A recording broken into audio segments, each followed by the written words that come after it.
UA6ED. Is there any emergency or priority traffic before we start the SOARA TechNet? Okay, this is the SOARA TechNet. We operate this net on Saturdays where we don't have a regular meeting at Gilleran Park or the Murray Center. It's open to all licensed amateurs, and it's kind of a Q&A format. If anybody has a question, let me know. If you'd like to join the net, please call now with your call sign phonetically as well as your name, and we'll get her started. WA6ED. Alpha Echo 6 Hotel, Ray. No question. Whiskey 6 Charlie, Alpha Call. Sorry, results. And yes, I have a question. Okay, that kind of got mangled. Can I get that call sign and name again, please? Well, something's happening. I got a squelching noise this time. There was a station that was Charlie Zulu Golf. Could I get your complete call sign and name, please? If I had interference. Sure. Kilo Oscar 6, Charlie Golf, Mark. Okay, I got you, Mark. So I have Ray in the log, AE6H, Quad, W6CAG in the log, and then KO6DZG, Mark. And Mark has a question. Anybody else like to join the net before we get started? Please call now. That would be a big EDC with a question. KO6 AOL. KO6 ION, Phil. Okay, KO6 AOL, could I get your name, please? KO6 AOL, name is Mike. Okay, thanks, Mike. All right, so I got Dale, W6EDC, and then he has a question. So does Mark. And then Mike, KO6 AOL, and then Phil, KO6IOM, or 10 meg. Sorry about that, Phil. Anyway, I just see IOM, and I just, wow, that's pretty cool. All right, anybody else like to join the net? Please call now. Phil, KO6ION. Okay, ION, that's even better. Thank you, Phil. Appreciate that. I do typos mentally as well as with my pen, so no big deal. Sorry. Okay, any other stations that would like to sign in to the net? Please call now. Okay, let's hand it over to Mark, KO6DZG, with a question. Take it away, Mark, WA6ED. For doing the net, my question is about when you have to do an emergency call or a distress call. It may sound obsolete because everybody has cell phones, but when cell phones are not available because of a disaster or some other reason, is it acceptable when you do an emergency call to just break in and interrupt somebody on a QSO or interrupt the net and present the call? And then my second part of that is there anybody that's listening who was around back before the cell phones that you can hear that kind of thing happening? And the third part is, do you have to be a licensed operator to make the emergency call, or can someone non-licensed who knows how to use the equipment jump on and make an emergency call? That's you. Okay, let's see if anybody wants to tackle that question, Mark. If you'd like to try to help Mark out on this question, please call now. AE6H. Okay, go ahead, Ray. I figured you would be in there. Okay, well, my answers are yes, yes, and yes. Not much help, Mark. I'm sorry. The original call was, do people report? Original question, I think, question one, that do people report emergencies, and if so, is it acceptable to break into a QSO and to do so? Absolutely. You can use the words break, emergency, break, priority. People will deal with you or tell you to go ahead, and you can certainly make your call. Ideally, if you need, say, a 911 call placed on your behalf, a QSO is a great place to do it because presumably those people, first, that are there for you to talk to, secondly, probably have telephone access. So that's question one. More? Forgetting question. Oh, does it happen? I've only yes, been still happening today. Years, but I remember one story that came out on the news. There was a young man in Ohio that was monitoring the 10-meter band. Wilderness protocol Side of the country, and the backcountry emergency protocol. Flash floods. These are He got authorities out and ended up and seemingly see what, treating it right. That's you. there'll be some information on Google about how those work. But again, very much what you talked about. And there's also a on the hour and everything, and 5 after the hour protocol to in each place. They call it not especially urgent. Let's say you're broken down out in the wilderness, and you need a tow truck or a repair. That's not life and death, so you can wait to do it on the even hour. And there are frequencies that they recommend. More? Thank you, sir. I think Ray, that's all for WA680. Go ahead, Ed. Okay, Mark doubled with you. Mark, this is a directed net when we do the question and answer, so you got to wait for your turn. Ray, question 1 you got answered. We could hear you. Question 2 was the one where Mark broke in, and it was like both of you guys transmitting at the same time. So could you restate question 2, please? Okay, my question too was, is there anybody that's been around long enough that remembers before the cell phone time? If you have memories of people calling in like that, and did it work out okay? Is that you? Oh, we had the interference again there, Mark. Yeah, I think the question was, have people ever reported emergency? Absolutely yes. Even after cell phones. Cell phones, so, as we know, always work. There are places where there's just not coverage, at least depending on the system you're on.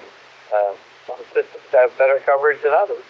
That's the first place. And there are places where there's absolutely no coverage. Yes, it's done. And again, look up the ham radio emergency protocol and the ham radio wilderness protocol. You can find those on Google, and there are frequencies recommended, especially for the backcountry and wilderness protocols, for dealing with emergency traffic. And of course, the call frequency 146.520 is always a good one if you're out of repeater range. If you can hear a repeater, certainly make your attempt on that. Hopefully someone in fact is monitoring more. Final question, I think, was, can a non-ham use the radio, understand if they know how to use it, to place a emergency call? And yes, they can legally, in a bona fide serious property damage or life threat emergency. They can use the radio to make a distress call in those situations. And so that is acceptable by FCC law and regulation. Hopefully this answers your questions. And of course, maybe somebody else will be able to expand a little more. Over to that, 86. WA680. So Mark, this is twice now where you broke in and I didn't hand the baton over to you. So let's hand it over to Mark and see if he has any other comments before we move on. But you got to have it handed over to you. Otherwise, we have people transmitting all over the place, and it becomes a lot of noise. Okay, over to Mark. KO6DZG. Take it, Mark. For the correction, I'm a little new to the net, but super helpful, all of the information, and it's really made it worthwhile catching in this morning. Clear on this side. Okay, thank you, Mark. Are there any other comments for Mark that I just wanted to give Mark a chance to talk because we doubled twice, and I wanted to try to quell that if I could. Any other comments for Mark? Please call now. WA680. Okay, Dale, go ahead. WA680. So just to amplify a little bit more on the third question about us non-amateur radio operators using this amateur radio to communicate in the case of emergency. This is a good reason why you should, if you have a spouse or children or whatever, just show them how to use the radio. Because that way, if there is an emergency, they will be able to help if needed, and they won't feel in any way hesitant to do that. Because it is, of course, permitted by the doctrine of necessity. So there's no problem to it. Of course, you want to do it, only in real emergencies, not go get milk, or something like that. That'd be a big easy back in there. Okay, thank you, Dale. WA6ED. Well, let's hand it over to Dale again for his question. Oh, no, well, let's double check, make sure there aren't any more comments for Mark. Any other comments that might help Mark? WA6ED. Okay, over to Dale. You said you had a question. Go ahead, Dale. Well, thanks, Ed, and thanks for running the net. Yeah, appreciate it. So my question is, I'm thinking about putting up a wire antenna, another one. If you were going to put up a wire antenna, so two parts, what bands would you want it to cover? A band. And what kind of wire antenna would it be? Would it be a dipole? Would it be a inset half wave? Would it be foursquare? Would it be what? So that's, limited to wire antennas. Go from there. Back to net. Okay, does anybody have a comment from Dale's question? Please call now. 36CH. Okay, go ahead, Claude. Okay, thank you. I just can you add a little more information, Dale, because they answer how much acreage do you have? How much land space do you have to work with? And what sort of, are there any HOA or legal restrictions that to deal with? That's it. Go ahead and go direct, Dale. Claude and Dale can go direct. Okay, thank you, Ed. You're right. I left a lot of context out. I'm sorry, Claude. So the particular area in question is, a typical urban lot, a little bit less than a quarter of an acre. I have 3 trees, some pretty big trees, actually 80 or so feet tall. Got masts in various parts of the property. No HOA, and the city of Mission Viejo does not restrict wire antennas. Hopefully that provides some context. I'll go ahead and send it back to Claude, and then you send it back to Net, Claude. Okay, W6DAG. Thanks. Well, if you've got the space to put up a half wave, then I'd go for whatever the lowest frequency you want to work. If you want to work 160 meters, then you've got space to put up a dipole half wave on 160, then go for it, and perhaps make it a fan dipole, but that you've got 80 and 40 hanging underneath it or something. In any case, whether you do a center fed dipole or an end fed half wave, I would definitely go for a horizontal polarized wire antenna if possible, just for the standpoint of noise susceptible from QRN, the electrical noise, that sort of thing. That's it. I'll keep it short. W6DAG. Go ahead, Dale. Okay, does anybody else have any comments for Dale on his question about a wire antenna? Okay, go ahead, Ray. WA6DAG. Yeah, thanks, Ed. This is great. And just, I think Dale was kind of going, what would your preference be? And personally, it's hard to be, just for simplicity, a 40-meter wire dipole, and with a decent antenna tuner, you can work it on almost, 10, 15, 20, and 40 without too much problem. And as Claude says, it's relatively low noise. Understood there's ground loop receiving antenna, but relatively low noise, simple, one-to-one balance, at the peak point, ideally, that's about, in coax is about all you need. More. Got real estate limited. I have a 40-meter dipole that I put up in the inverted speed configuration, bringing the end down to at the back fence. It's centered in the backyard, centered, left to right in the backyard, and I bring the ends down, but approximately to the 6-foot fence height, with some extension wire, because I have a little over 100 feet across the back of my lawn. I'm fortunate that way. But I don't have good hangers for a flat dipole up at quarter wavelength at least. So the inverted V seems to work pretty well. And more. Another alternative that doesn't get any respect or much respect anymore, and I've really had a lot of success with it, and that is the G5RV and the G5RV Junior. And the Junior especially is good for a smaller lot. True, it tops out at 20 meters. not 40, where the full G5RV is, I think, good through 80. The downside of the G5RV is you have to have enough elevation that you can dangle the matching stub, twin lead matching stub down, and it's going to be in the order of 28 to 30 feet from the feed point of the antenna. So, other than that, G5RVs are amazing. It's, of course, not surprisingly, they're rich odds. K6RVS's favorite antenna. With that, over to Net. WA6DD for the SOARA Saturday TechNet. Are there any other questions about this question, Dale? Those are very helpful responses. Yeah, I kind of agree with both. So if I had a little more space, I'd put up 160 meter foursquare, but obviously more than a little more. Yeah, 160 meters is tough. You need 120 feet to even get a quarter wave. So yeah, it would be hard to put up an antenna that was even close to resonant on 160. But 80 might be possible. But I've heard good things about the G5RV. So in my case, I guess I can look it up, but basically, if you get the radiator, the twin lead radiator down 30 feet or so, means I'd have to coax feed it from there, and I guess I could put a bail-in for that. So anyway, thanks. If anybody else has any ideas, I'd appreciate it. Back to Net.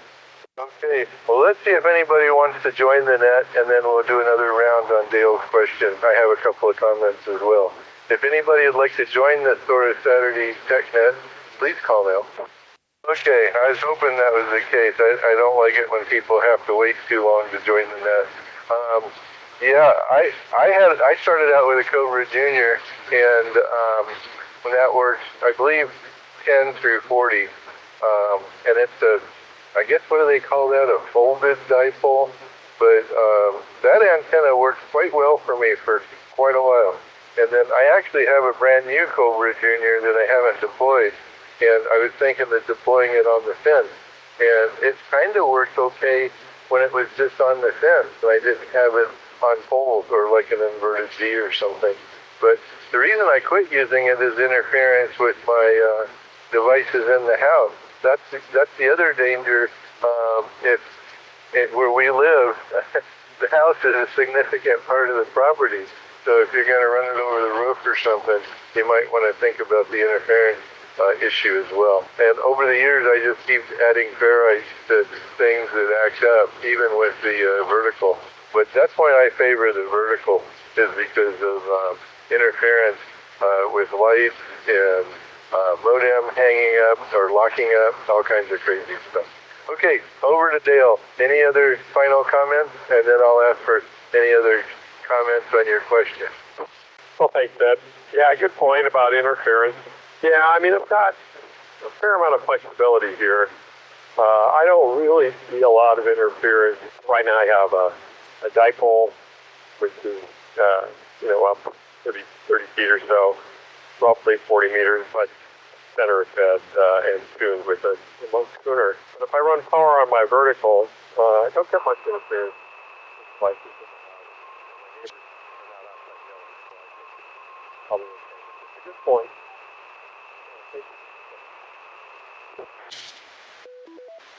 Yeah, you doubled with a modem or something, Dale. Okay, any other comments for Dale on his antenna question? The stage with a correction. Go ahead, Ray. WA6DD. Yeah, thanks, Ed. H and I misspoke when I talked about the G5RV Junior, which is half size. The standard G5RV is basically 102 feet across the top, half obviously. The Junior is 51 feet total length across the top. And it does work on 40 through 6. And it's optimized for 20, which is where I mostly use it when I have the G5RG Junior, which was my first HF antenna. And it was you can also do the G5RD in inverted D configuration if you need to make it a little more compact lengthwise. So that's my update. And over to Net, 86H. Okay, thank you, Ray. Are there any other comments for Dale's antenna question? Please call now. Okay, well, I think we covered that one pretty well, Dale. Are there any other final comments on your question before we move on? No, thanks. I'm going to look into G5RV a little bit and see what that's about. I've heard of them, and I've heard people say they work fairly well. So probably next week I'll ask a question like, what wire antennas do you have up and how do you like them? Anyway, W60, thanks. Okay, thanks, Dale. WA6ED. And let's go ahead and do a hello round, and we'll see how many rounds we can survive on the hello round, but give everybody a chance to say something. And good morning. Ray at E68, you're first, and then Ray, you hand it over to Claude, W6CAG. Claude, you can hand it over to Mark, KO6ZG. I know why he does it phonetically now. And then Mark handed it over to Dale, W6EDT. Dale, you can hand it to Mike, KO6AOL.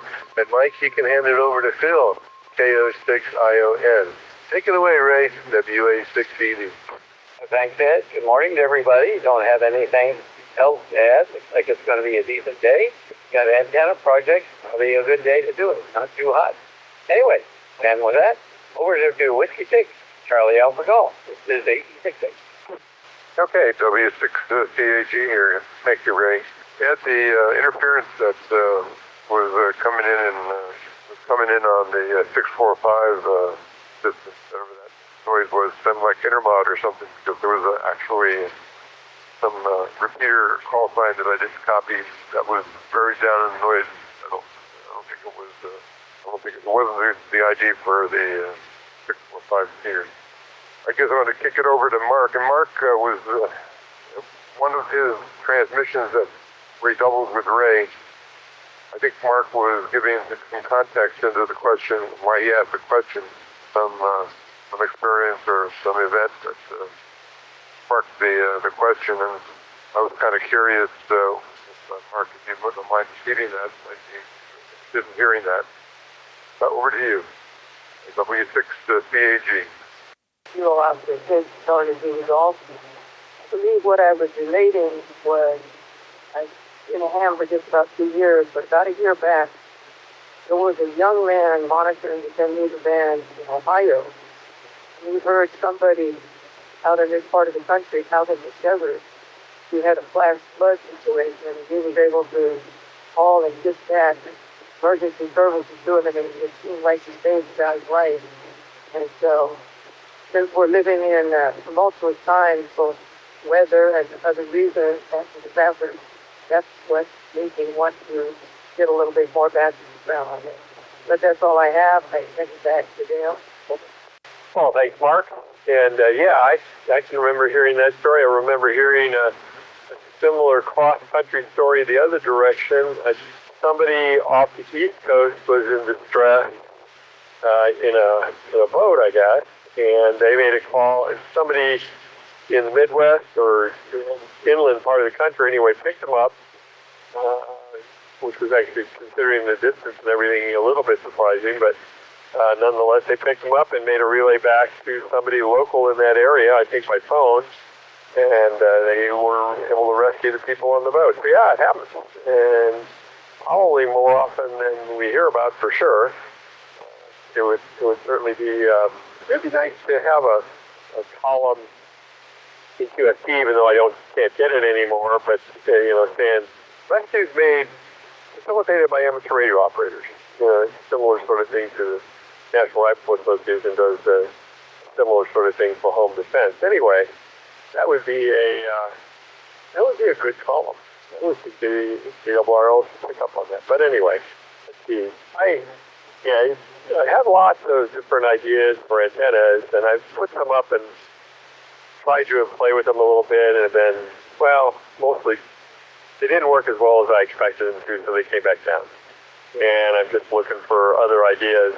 One thing I've thought about doing is I've got 2 posts up on my roof about 50 feet apart, about 12 feet tall, and I on the peak of the roof.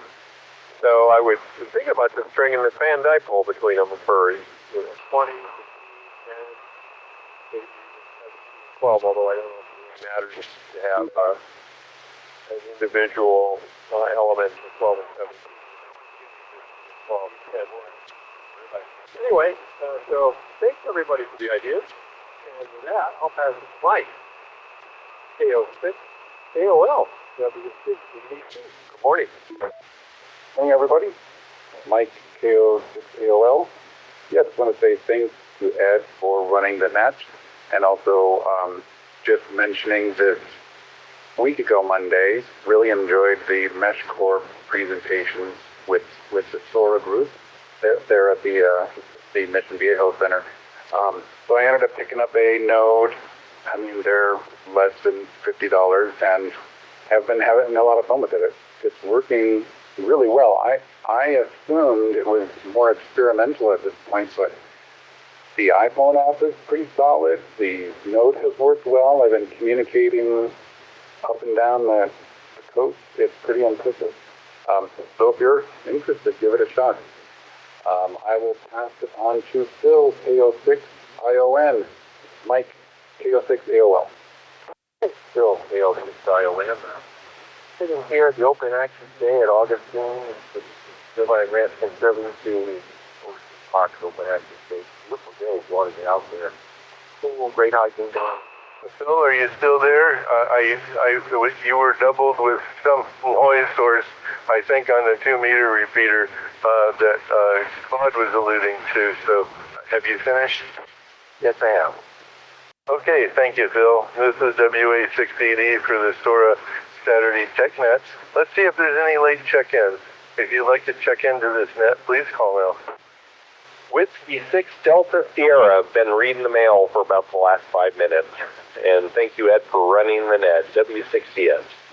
Okay, well, go ahead and take a turn since you're at the bottom of the list, and then we'll do probably a 73 round next time around. Take it away, W6CS, WA6ED. Well, I don't have anything to add, Ed, so I'm going to send it back to you, W6CS. You don't even give me enough time to make coffee. Okay, thanks, buddy. Okay, let's go ahead and do a 73 round, wrap this up. And thank you for the questions, Mark and Dale. I thought it got some good conversation going. It was a lot of fun. It's always nice to have some questions on the TechNet, that's for sure. When we just do the hello round or the round robin kind of stuff, it's to me, it's not the purpose of the net, so I like questions. Okay, over to Ray. Ray, you can hand it to Claude. Claude, hand it to Mark. Mark, hand it over to Dale. Dale, hand it to Mike. Mike, hand it to Phil. And Phil, you can hand it over to David. Take it away, Ray, WA680.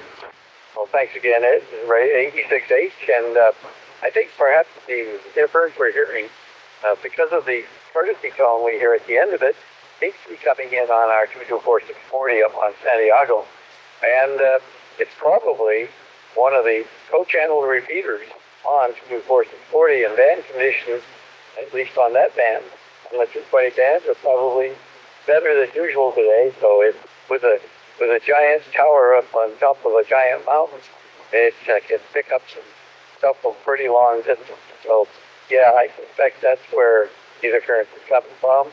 And unfortunately, not a lot we can do about co-channel repeaters. With that, over to Claude, eh? Okay, thank you, Ray, and that could very well be the 1.25 meter machine.